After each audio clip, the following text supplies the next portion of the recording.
Number 1 बृहस्पतिवार। दोस्तों, शास्त्रों में वीरवार को बहुत ही महत्व दिया गया है। इस दिन आपको पीले रंग के वस्त्र पहनने चाहिए।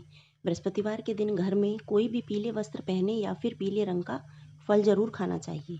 वहीं बुधवार को आपको पीले वस्त्र नहीं पहनने हैं। अगर आप ऐसा करते हैं तो आपके घर में सुख, शांति और समृद्धि दोबारा लौट आएगी और आपका जीवन खुशियों से भर जाएगा। आपकी ज़िंदगी में जितनी भी परेशानियां होंगी वे सब दूर हो जाएंगी। दोस्तों, सबसे महत्वपूर्ण बात, रात में सोने से पहले आपको रसोई घर में बाल्टी में पानी भरकर रख देना है। अगर आप ऐसा रोज़ करते हैं तो आपके सभी कर्ज बहुत ही जल्दी खत्म हो जाएंगे। अगर आप बाथरूम में बाल्टी में गंदा पानी यूं ही छोड़ जाते हैं तो आपके जीवन में कभी उन्नति के मार्ग नहीं खुलेंगे। इसलिए आपको इन बातों का ध्यान जरूर रखना चाहिए। नंबर 2, आपको मंदिर में पूजा सुबह 6 से 8 के बीच में कर लेनी चाहिए।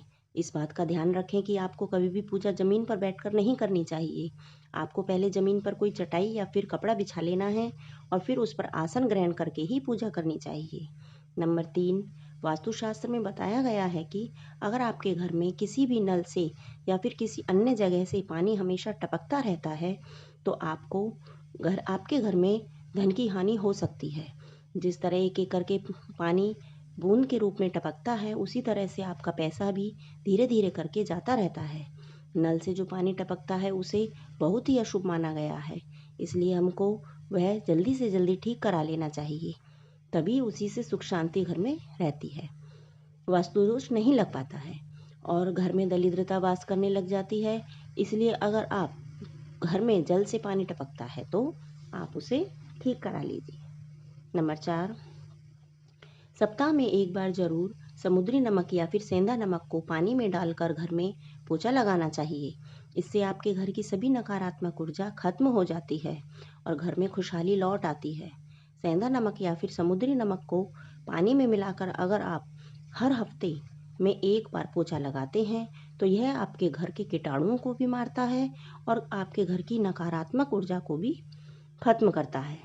नंबर 5, वास्तुशास्त्र के अनुसार घर में पेड़ पौधों को लगाना बहुत ही शुभ माना जाता है, जिसमें तुलसी के पौधे को बहुत ही अहम स्थान दिया गया है। वास्तुशास्त्र के मुताबिक हर घर में तुलसी का एक पौधा जरूर होना चाहिए। जिस भी घर में तुलसी का पौधा होता है वहाँ पर हमेशा खुशहाली बनी रहती है और तुलसी का पौधा धन आगमन का भी संकेत देता है। नंबर 6, घर में मिश्री युक्त खीर जरूर बनाएं। मित्रों, आपको महीने में एक बार किसी भी दिन मिश्री युक्त खीर जरूर बनानी चाहिए और फिर उसको परिवार के सभी सदस्यों को खिलाना चाहिए। इसके बाद सबसे पहले घर में सबसे बुजुर्ग जो व्यक्ति होते हैं उनको वह खीर खिलानी चाहिए। उसके बाद खुद ग्रहण करनी चाहिए। आपको इस बात का ध्यान रखना है कि सूर्यास्त के बाद यदि कोई भी दूध, दही या प्याज मांगने आए तो उसे नहीं देना है। अगर आप ऐसा करते हैं तो आपकी जो घर में बरकत होती है वह खत्म होती चली जाती है, सुख शांति नहीं रहती। साथ ही आपको कभी भी अपने घर की छत पे कपड़े या फिर अनाज नहीं धोना है। नंबर 7, घर में झाड़ू को कभी भी खड़ा करके नहीं रखना चाहिए और ना ही आपको झाड़ू काम में होने के बाद में उसे इस तरह से रखना चाहिए कि उसे दूसरे लोग देख सकें। जल्दीबाजी में झाड़ू को कभी भी इस तरह से नहीं रखना चाहिए कि आप उसे फेंक दें, क्योंकि झाड़ू को माता लक्ष्मी का स्वरूप माना जाता है। झाड़ू जो होती है वह बड़े प्यार से लगानी चाहिए। आपको कभी भी झाड़ू के ऊपर से नहीं गुजरना चाहिए। झाड़ू का काम होने के बाद उसे अपने घर में किसी ऐसे स्थान पर रखना चाहिए जहां बाहर वालों की नज़र उस पर ना पड़े। नंबर 8, घर में क्लेश को रोकने के लिए यह आसान उपाय आपके लिए बहुत ही फायदेमंद हो सकता है। इसके लिए आपको एक चुटकी केसर को पानी में मिलाकर स्नान करना है। स्नान के बाद पूजा पाठ करें और फिर केसर का तिलक लगाएं। आपको केसर को दूध में मिलाकर पीना है। इससे आपके घर में हमेशा शांति बनी रहेगी और कलेश नहीं होगा। नंबर 9, रात में भूलकर भी झूठे बर्तन को रसोई में ना छोड़ें। कई लोग रात को खाना खाकर झूठे बर्तनों को रसोई में छोड़ देते हैं। ऐसा करने से घर में दरिद्रता का वास हो जाता है। इसलिए आपको रात के बर्तन सारे रात में ही साफ करके सोना चाहिए। रसोई हमारे घर का बहुत अहम हिस्सा होता है, इसलिए रसोई में ज़्यादा देर तक जूठे बर्तन को नहीं रखना चाहिए। इसी के साथ जब भी पूरा परिवार कहीं बाहर जा रहा हो तो सभी को एक साथ नहीं निकलना चाहिए।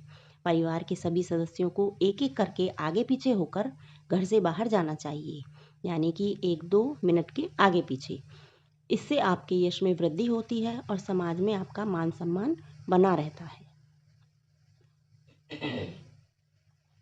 नंबर 10, वास्तुशास्त्र के अनुसार सभी को अपने दुकान या फिर घर में पूजा स्थल पर रोजाना घी या सरसों के तेल का दीपक जलाना चाहिए। ऐसा करने से आपके घर और दुकान की सकारात्मक ऊर्जा बढ़ने लग जाएगी और घर या फिर दुकान के में धन में वृद्धि होगी। नंबर 11, घर का मुख्य द्वार। दोस्तों, आपको अपने घर के मुख्य द्वार को हमेशा पूर्व या फिर उत्तर दिशा की तरफ रखना चाहिए। इससे आपके घर में खुशियाँ आती हैं और धन आपके घर की ओर आकर्षित होता है। पूर्व और उत्तरखंड घर के लिए बहुत ही शुभ माना गया है, क्योंकि यह ऐसी दिशाएं हैं जहां से घर में खुशहाली और सकारात्मक ऊर्जा प्रवेश होती है। साथ ही आपको अपने घर को हमेशा साफ सुथरा रखना चाहिए, ताकि जब कभी भी माता लक्ष्मी आपके द्वार पर आएं तो वह आपके घर की साफ सफाई को देखकर प्रसन्न हो जाएं। नंबर 12, आमतौर पर कुछ लोग अपने बेडरूम में चप्पल पहनकर चले जाते हैं, लेकिन यह बहुत गलत आदत है। वास्तुशास्त्र के अनुसार जूते चप्पलों को हमेशा घर से बाहर ही निकाल देना चाहिए। हो सके तो अपने मुख्य द्वार के पास ही चप्पल रखने के लिए रैक बनवा लें। अगर आप चप्पल को यूं ही घर में कहीं भी उतार देते हैं तो इससे माता लक्ष्मी आपसे रुष्ट हो जाती हैं। नंबर 13, घर का कलेश दूर करने के लिए आपको रात में सोने से पहले किसी भी पीतल के बर्तन में कपूर लेकर उसे आप गाय के शुद्ध देसी घी में जलाएं और फिर इसे जलाकर अपने पूरे घर में घुमाएं। इससे आपके घर की नकारात्मक ऊर्जा खत्म हो जाती है और वो घर से बाहर चली जाती है। घर का कलेश दूर हो जाता है, घर में सुख शांति आती है।